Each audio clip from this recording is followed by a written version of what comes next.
कि कई ऐसे विधायक हैं जिनको इस बात का एहसास है कि संभवतः एनडीए के साथ जुड़कर ही वो अपनी सोच या बिहार के विकास को या अपने क्षेत्र के विकास को वो गति दे पाएंगे।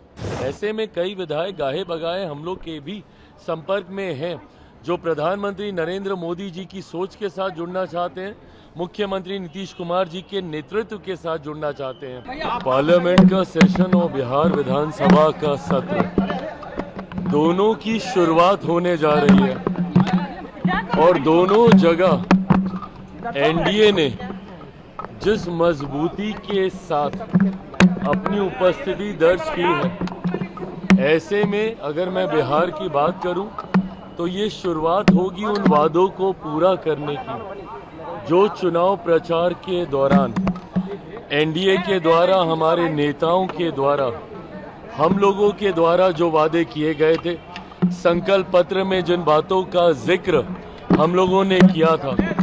आपने देखा होगा कि कैबिनेट की पहली ही बैठक में जिस तरीके से मुख्यमंत्री नीतीश कुमार जी के नेतृत्व में कई बड़े फैसले लिए गए, जिसमें से कुछ हम लोगों के मंत्री जिस विभाग की जिम्मेदारी संभाल रहे हैं, शुगर मिल की बात हो, ये तमाम विषय जो चुनाव प्रचार के दौरान हम लोगों ने वादे किए थे, उनको पूरा करने की जिम्मेदारी, जवाबदेही हम लोग के ऊपर है।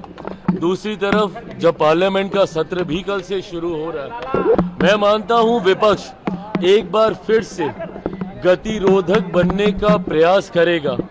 जिस तरीके से मॉनसून सत्र में बाधा डालने का प्रयास विपक्ष के द्वारा किया गया, उनके पास सिर्फ एक ही लक्ष्य अब रह गया है कि ना वो काम करेंगे ना किसी को काम करने देंगे।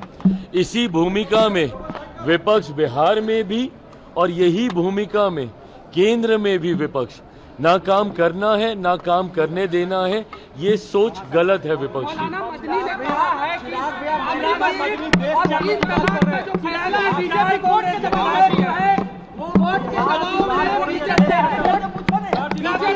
बीजेपी के दबाव में कोर्ट ने ये फैसला लिया, बाबरी मस्जिद और तीन तलाक जो है वो दबाव में है, बीजेपी के दबाव में फैसला लिया गया।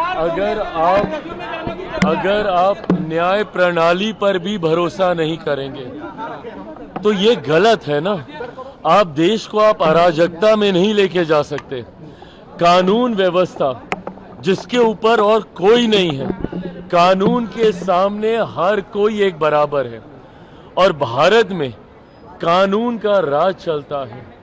न्याय प्रणाली पर भी अगर कोई भरोसा नहीं करेगा तो इस सोच के बारे में कुछ नहीं कहा जा सकता।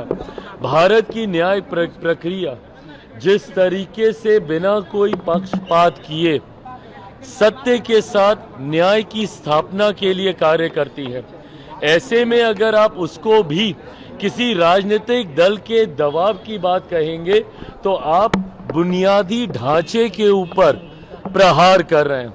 आप न्यायिक ढांचे पर प्रहार करके कहीं ना कहीं अराजकता का माहौल देश में उत्पन्न करना चाह रहे हैं। तुष्टीकरण की राजनीति से आप भेदभाव की भावना को भड़काने का प्रयास कर रहे हैं, ये गलत है।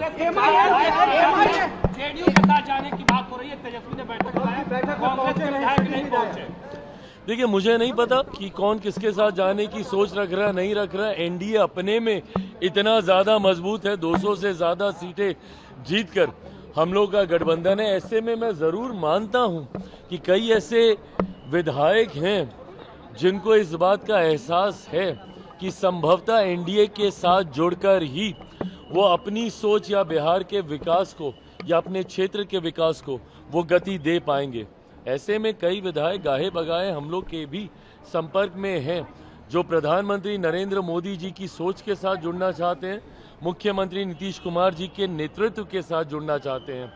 कब कौन किसके साथ जुड़ रहा है ये मैं कह नहीं सकता, बट विपक्ष जिस तरीके से पूरी तरीके से धराशायी हो चुका है, मुझे नहीं लगता कि इस डूबती नाव में कोई और